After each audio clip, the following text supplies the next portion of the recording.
Hello, aliens and strangers. I've been rocking this sucker for the last 2 to 3 weeks trying to get through the New Testament. Just a quick read through before the end of the year. And almost there. Just got a few, I don't know, maybe another 100 pages or so. So that's exciting stuff. And I've been enjoying the Legacy Standard Bible. I reckon no translation's perfect, but whatever. It's good. It's a refreshing change to read something different.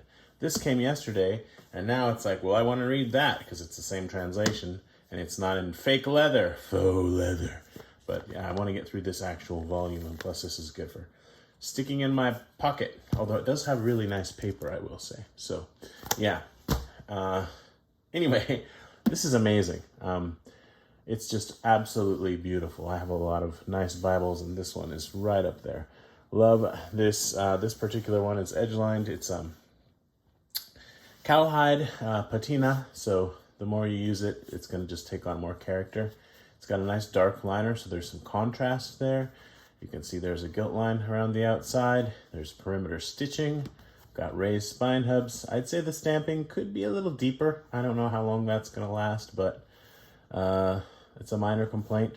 This is not the full yap, but it's got a really generous amount of yap, as you can see there. So I'm extremely happy with this. I do have a few things that I'm not as happy about.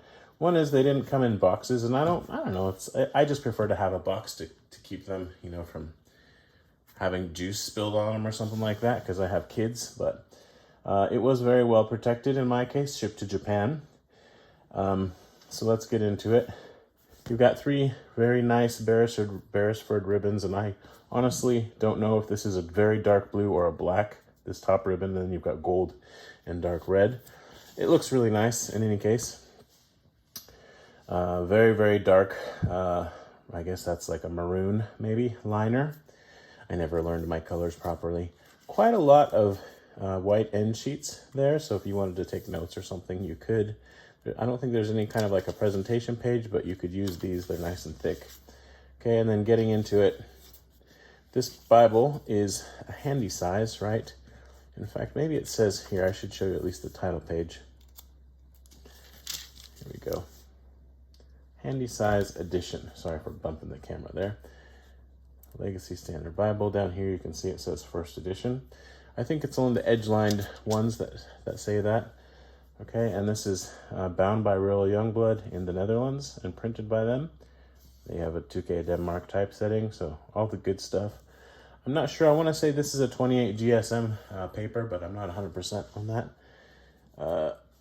Feel free to correct me in the comments. And then here's your kind of translation philosophy.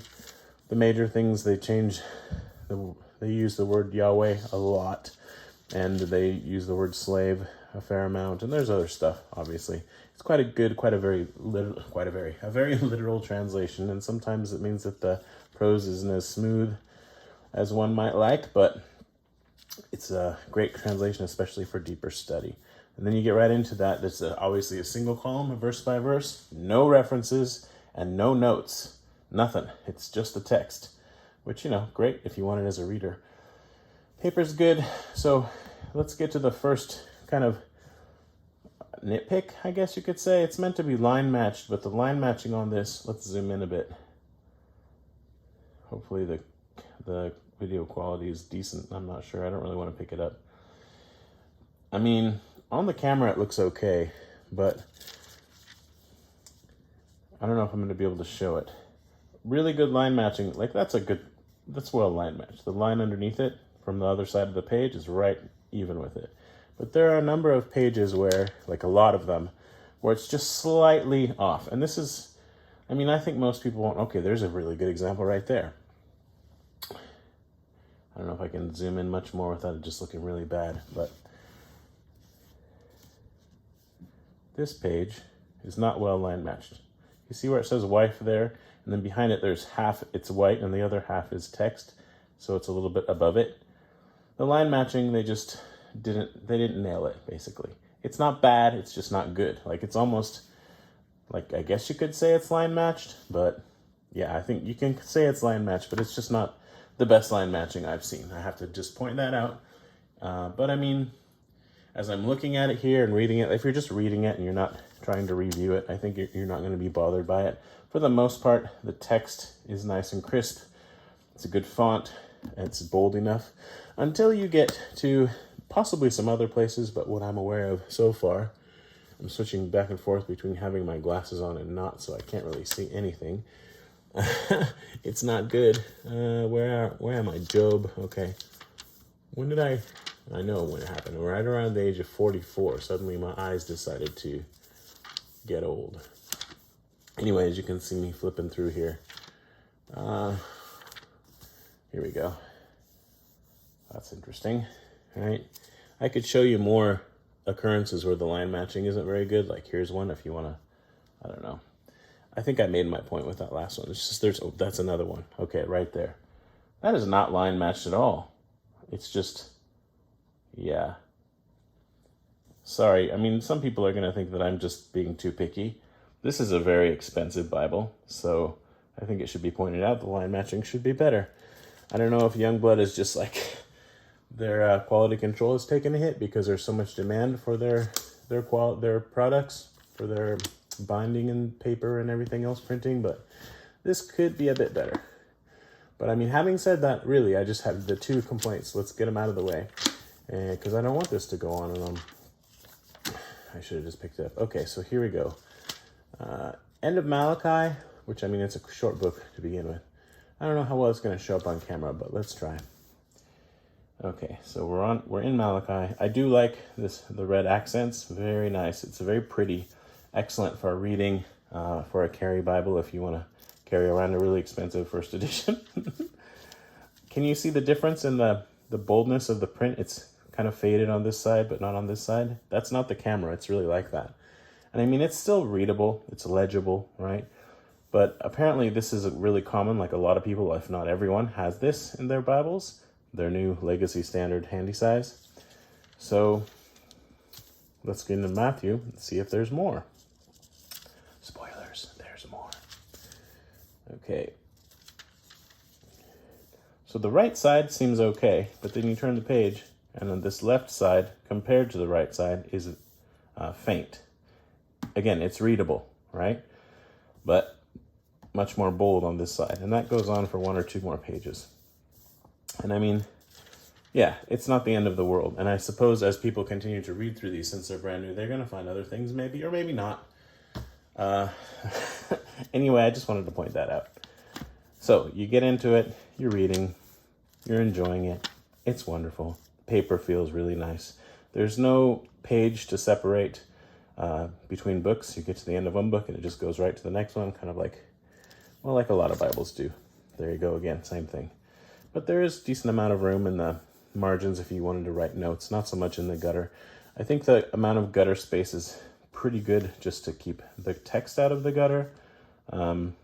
Personally, I wouldn't mind having the text moved over a bit more because I'm never writing in this, pretty sure. But, you know, you can't please everyone. There's very little in the room in the top and bottom margins. Okay, and then you get to the end of Revelation. I've gone too far. Sometimes do that. Okay, and you have weights and measurements, and then monetary units. And I'm hoping that I've been in focus somewhat all this time.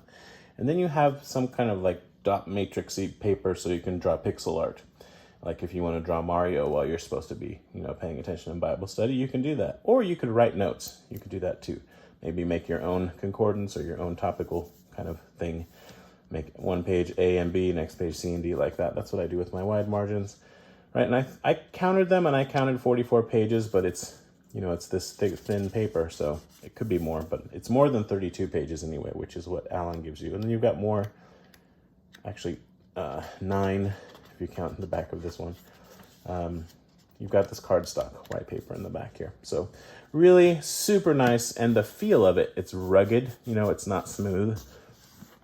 And then the coloring, it's not just a solid red, it's kind of got this, I guess it's, you could say patina, that's part of the name of it, right? So there's that, but it's just very different than any other Bibles that I have, and I absolutely love it. Despite the flaws that I've mentioned, there's your really nice, shiny gold gilding, which I suppose is redundant, but oh well.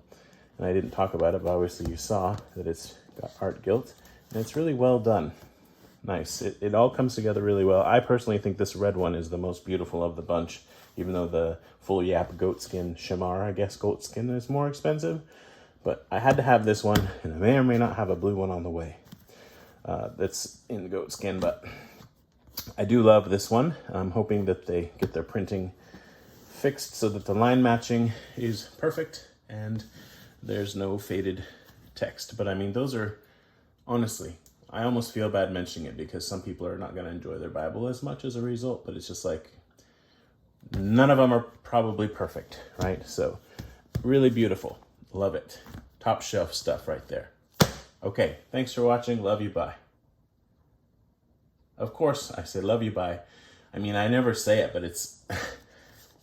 No, I did say edge line, I'm pretty sure. Anyway, it's obviously edge line. It's a sewn binding. Okay, there, I said it. And then I have to give you the dimensions because somebody will ask. So I'll put the dimensions here. Dimensions. Okay, here we go. Here we have just over 16 centimeters width and almost 25 centimeters tall, and the thickness is, let's see here, it's probably easier to do it on the spine. The thickness is 6, 7, 8, 9, just under 4 centimeters. So like a little less than 1.5 inches, I think, if I'm getting that right. So yeah, there you go. Can I be done now? What's that you say? I can't be done yet? Fine. All right, I realize it might be useful for comparison. Here is the Preacher's Bible, New American Standard, designed by John MacArthur. So obviously John MacArthur's fingerprint is all over both of these Bibles, but this is also called the Handy Size. Same publisher, is also done by Royal Youngblood. A little different leather on the cover. I don't remember exactly what the leather is. I'm not going to go there, but the point of this is the size and layout is very, very, pretty much identical. Actually, it looks like the NASB one is, yeah, it's pretty much almost exactly the same. The ribs are in a different spot. The logo is different, right? You've got LSB up here, so they didn't want to detract from that. So, you know, it'd look funky to have 2 circles maybe, right? This has evenly spaced pretty much ribs. This one's got 1, 2, 1, 2, 1, whatever, right? Obviously, like I said, leather. There's different kinds of leather for this one, and this is whatever it is. I can't remember. But, you know, the design's the same. You've got edge-lined perimeter stitch, gold gilt line around it, and a little bit of contrast with the liner, which is nice. Obviously, they're both leather liners. Let's open to whatever page. I also discovered this is not well line matched either. So if these are all supposed to be line matched, that just whoever's doing the line matching needs to, like, maybe like me, get new glasses, because it's not well done. That's it. I'm just gonna say it. So I'm gonna go. I can't see page 876. I want to see what's page 876 in here, because this is basically the NASB 95 with a few tweaks, right? So I'm curious how close the pagination is going to come. I wouldn't be surprised if it's actually identical, or maybe just close to it. Okay, so 876. Why can't I see? Okay, so it's not exactly the same. Here we have Proverbs 15:14, and in the NASB it's Proverbs 25, right? And there are some differences in the layout.